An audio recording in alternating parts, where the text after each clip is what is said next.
So on today's video, we're going to be taking a look at some interesting developments from Dime Guitars. Many of you guys have probably been reading a little bit about this if you've been following a lot of Dime related gear over the years.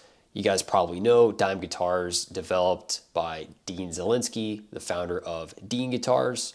So we're taking a look here at their first model that they're showing on the website. We are looking at the Culprit, which you guys probably already know. The Culprit was originally a Dimebag designed Washburn guitar from the 90s. Definitely were not a ton of these out there. Every once in a while you'll see one pop up for sale, and they're usually going to be super expensive, all things considered, related to Dime gear. So far we're taking a look at this new rendition of the Culprit. Really interesting shape, man. I've always thought this was an interesting model. I suppose you could call it some type of X shape, or perhaps like a modified like ML. I know the original Culprit had more of like an inline six headstock. Looks like the Dime Guitars version we can see has more of like that Washburn shaped headstock. So it's got the points kind of like the Washburn Stealth, but you can see it's more of like an offset where there's one a little bit shorter than the other. Pretty cool, no complaints there. So it's looking like we have both a USA version as well as an import model. So I'm glad to see that. Looks like there are working at different price points. I'm sure the USA custom shop is gonna come with a pretty hefty price tag.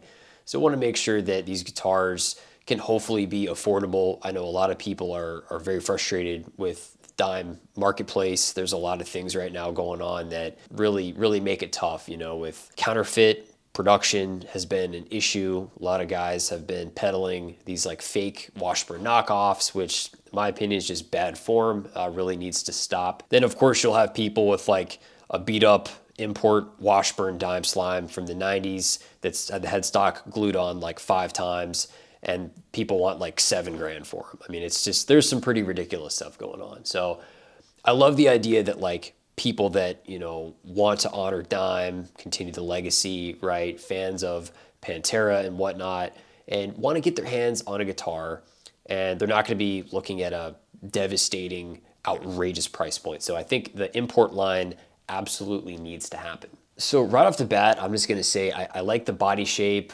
looks pretty good. I like the headstock. Of course, you gotta have the floating bridge with the Floyd Rose. It's got the traction knobs on there. I think that's cool.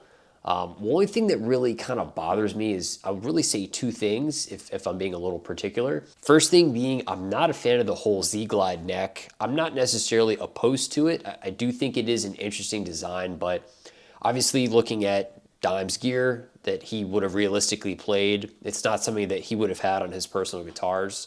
So I do think that feels a little bit out of place. Taking the personal connection with Dime off the equation, just looking at the actual design of the neck itself, you know, it really feels like a problem looking for a solution, quite honestly. I don't think it's necessarily a bad thing, but when you take a look at it, going over like this particular USA version, so like you've got a painted guitar, so then you're going to have a transitional section right where it meets like the heel, like above the strap button, and then you're going to have another transitional section like right before you get into where like the nut would be going into the headstock.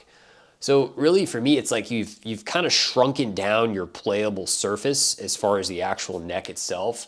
I mean, I look at that line where it's taped off, where it goes from, you know, the painted finish to the Z-Glide, and it's like, I'm looking where like, you know, your 22nd fret would be. To me, it just looks like you're giving up a lot of fret access. I would recognize this as probably an ergonomic problem. So that's kind of a bummer, man. I'm not a huge fan of it. Now, taking a look at the import line, looks like it does not have the Z-Glide neck, so that's pretty cool. Looks like a much more clean transition, so I do think that was a good move. It does look also to be like that V profile, which would have been true to Dimebag's personal guitars, so that's pretty cool. Second thing, if I'm really being a little particular, I'm not the biggest fan of the DGZ, like on the headstock. I guess that's like the Dime Guitars logo. I love the little silhouette of Dime right on the truss rod cover. Love that. I love the signature up there as well. Looks pretty cool. I don't know, man. I don't know. It looks kind of cheap. I wish they could have maybe done a little bit more with it. I'm not saying that's the end of the world, but I don't know. I don't feel super excited about the DGZ on the headstock. I feel like it would have made more sense to put like the signature, like more so vertically. I think that would look pretty cool. Almost kind of like the way like Chapman Guitars has like that little script on there. Something like that would have been nice. We'll have to wait and see what the future holds. I'm hoping that the price point for the import line isn't going to be too bad.